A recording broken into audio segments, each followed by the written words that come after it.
Hey class, happy Wednesday. Today we're going to be talking about the quadratic formula again and the discriminant, except today we're going to actually solve quadratic equations using this formula. All right, so hopefully the notes made sense yesterday, where I asked you just to merely find the discriminant as well as tell me how many solutions there are, right? And if it did not make sense yesterday, please reach out to me so that I can clear up any confusion here, because we're going to need to know that stuff from yesterday in order to do today's lesson. All right, so today, yesterday's lesson, right, we focused just merely on this part here underneath the radical, right, and this was your discriminant here. All right, and if we recall from yesterday, right, the discriminant would tell us how many solutions there are. If the discriminant was positive, I would have 2 solutions. If my discriminant was negative, I would have no solutions. And if my discriminant equaled 0, then that means I only had 1 solution. All right. So with this today on solving quadratic equations using the formula, right, we're going to have to again reference these perfect square numbers, because we're actually going to have to do some simplifying with radicals again. All right. So these radicals don't go away, right? That's why we've been reviewing and doing radical stuff for the last several weeks now. All right, because this is going to be putting it all together, all the pieces from this year, we're going to put in together right here with this quadratic formula. All right, so let's just jump into it, all right? So we're going to use the quadratic formula to solve a quadratic equation, all right? We're going to start off very similar to yesterday's lesson, right, by finding the discriminant first, and then we're going to use that to finish up and solve the problem, solve our quadratic equation, all right? So yesterday, right, finding the discriminant involved finding your A, B, and C values, all right? So again, right, A was the number in front of our x squared, right? So in this case, it's 1, right? Our b value is in front of the x, so it's 3. And then our c value is that constant, or the number at the end without any variable, so that's -5. All right, so we start by finding our a, b's, and c's. All right, and then we're going to find our discriminant. Again, right, we're going to use kind of this structure here at first, or our b squared minus 4ac to find our discriminant. All right, so my b goes in here.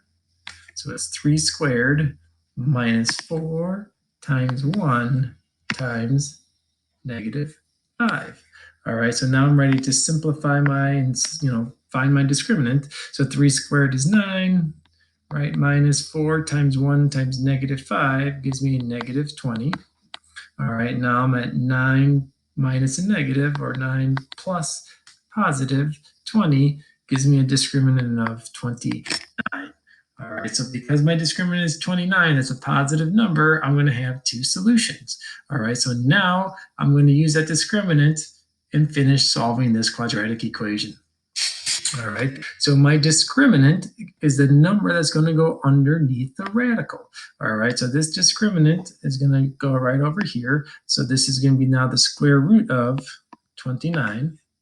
All right, and again, looking at the quadratic formula, it's opposite of b. All right, so an opposite of my b value is going to be opposite of 3 plus or minus the square root of my discriminant all over 2 times my a value, and in this case, my a value was 1. All right, so after you find your discriminant, you're really just plugging in 2 more numbers, right? My b value up here for opposite b, and my a value down here below for 2 times a. All right, now I'm ready to finish simplifying this up and solving my quadratic equation. All right, so now I'm ready to say that x is equal to, well, the opposite of 3 is just -3. All right, plus or minus. And the square root of 29, well, I got to check to see if there's a perfect square factor of 29. All right, so this is where I'm going to use these perfect square numbers. All right, so I'm going to take 29, and I'm going to see if any of these perfect square numbers can divide evenly, or is a factor of 29. Well, 25 is too big, 16 doesn't go into 9, doesn't go. Maybe I try 4, 29 divided by 4. Nope, that doesn't work. So it's just 1, right? So that means my square root of 29 does not simplify any further. So I can just leave it as plus or minus the square root of 29 all over 2 times 1. Well, that just gives me 2. So there it is, right? I am totally simplified. I can't combine anything else. that is my final solution here, right? And those are my two solutions. It's negative 3 plus the square root of 29 over 2, and negative 3 minus the square root of 29 over 2. And I'm going to go ahead and circle my final solution there when I'm all done and simplified. All right, so now let's look at the steps that we just did right here.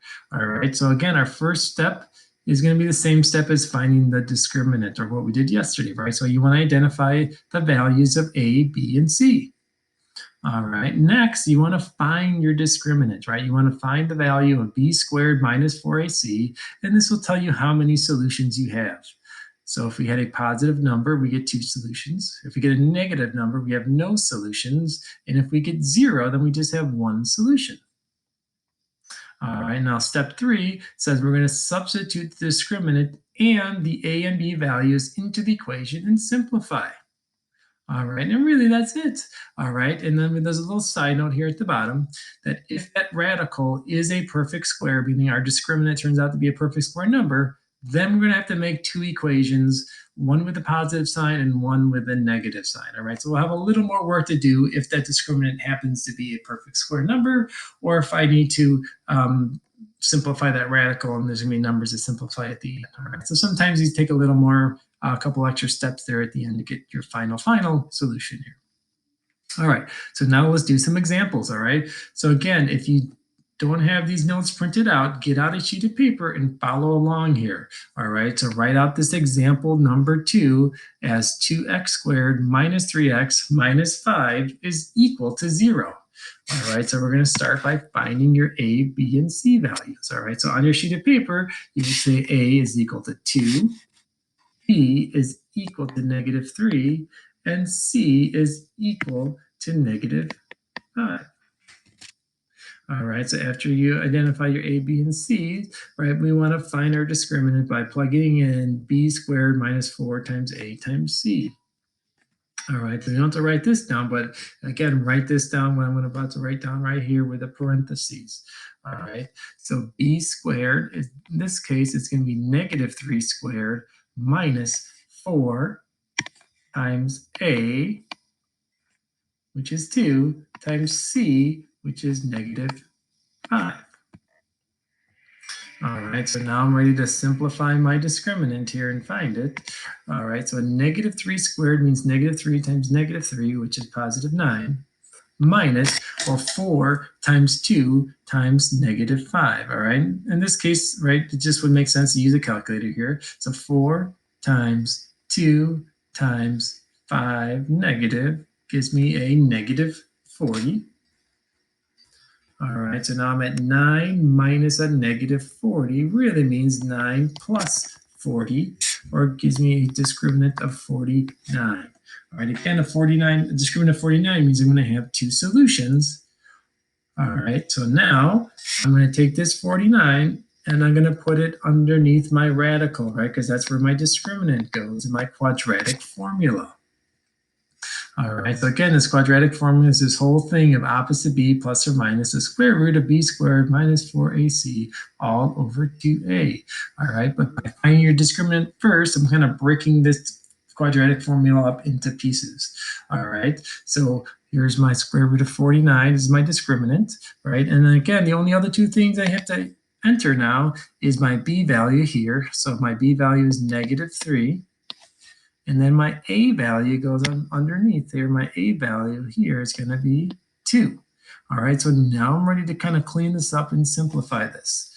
All right, so now I can say that x is equal to, well, the opposite of negative 3, well, minus a negative is a positive. All right, plus or minus the square root of 49. Well, 49 is one of those perfect square numbers. All right, so here's 49. And the square root of 49 is going to be 7.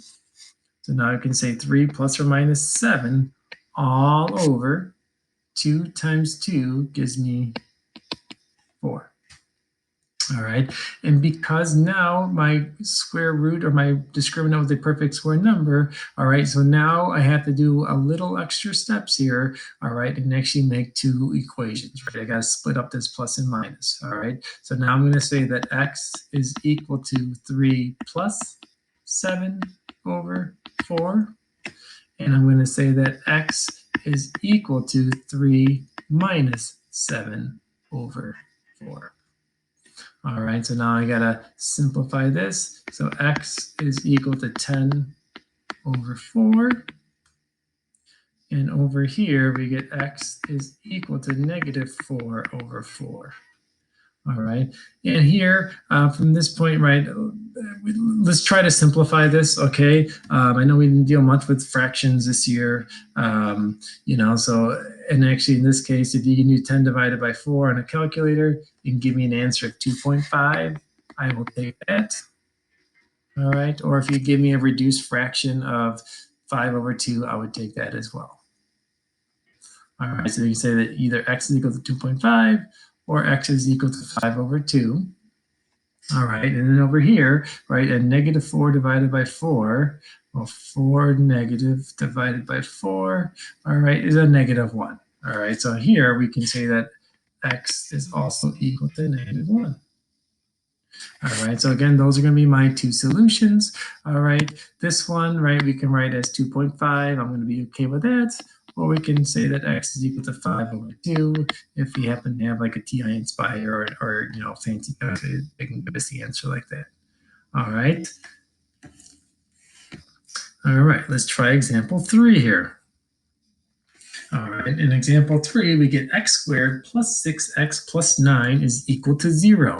All right, again, write this out and follow along as I'm doing these problems as well. All right, so I want to write down a is equal to 1, my b is equal to 6, and my c is equal to 9. All right, now I'm going to use find my discriminant, right, of b squared, so 6 squared minus 4 times 1 times 9. And we're going to get, right, now we're ready to find our discriminant. So 6 squared is 36 minus 4 times 1 times 9. All right, again, just use a calculator. 4 times 1 times 9 gives me 36 as well. And 36 minus 36 is 0. All right, so now that I have a discriminant of 0, that means I only have one solution. All right, so again, I'm going to start by putting this discriminant underneath the radical. All right, and then I'm going to have opposite of b. So that means the opposite of 6 plus or minus the square root of 0 all over 2 times 1. All right, so now if I clean this up, well, the square root of 0 is just 0, so I don't need that. All right, so now all I really have is x is equal to negative 6 over 2 times 1 is 2. All right, well, I can simplify negative 6 divided by 2, right? 6 negative divided by 2 is just negative 3. So then my one solution is x is equal to negative 3. All right, so if we do get a discriminant of 0, that just means I have one solution. All right, and then when I simplify this up, right, the square root of 0 is just 0, so I don't really need this plus or minus 0 thing anymore. So it's really just negative 6 divided by 2. All right, we got a couple more examples here. All right, you guys are doing a nice job. All right, so example 4, we got 3x squared plus 5x plus 7. All right, so again, my a value is 3.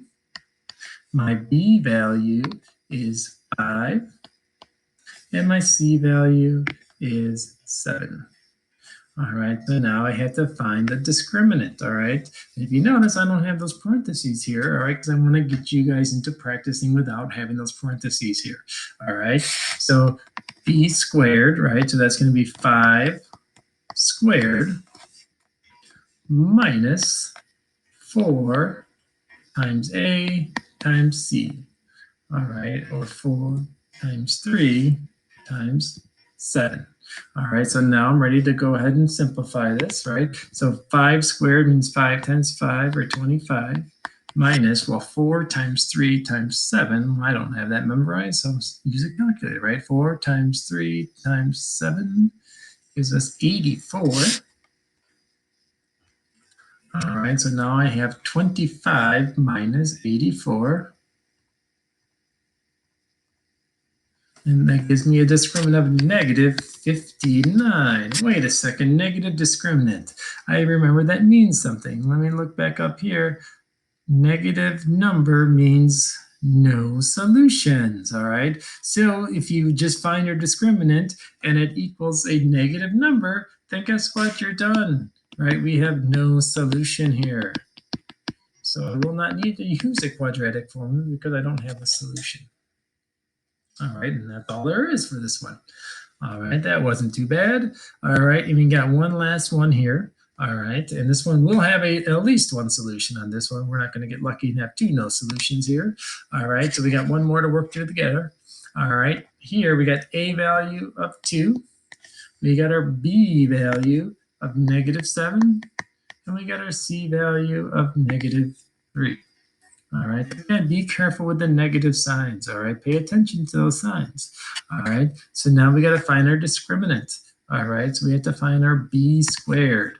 All right, or negative 7 squared. All right, and make sure you put any numbers, any negative numbers inside parentheses. It is very important.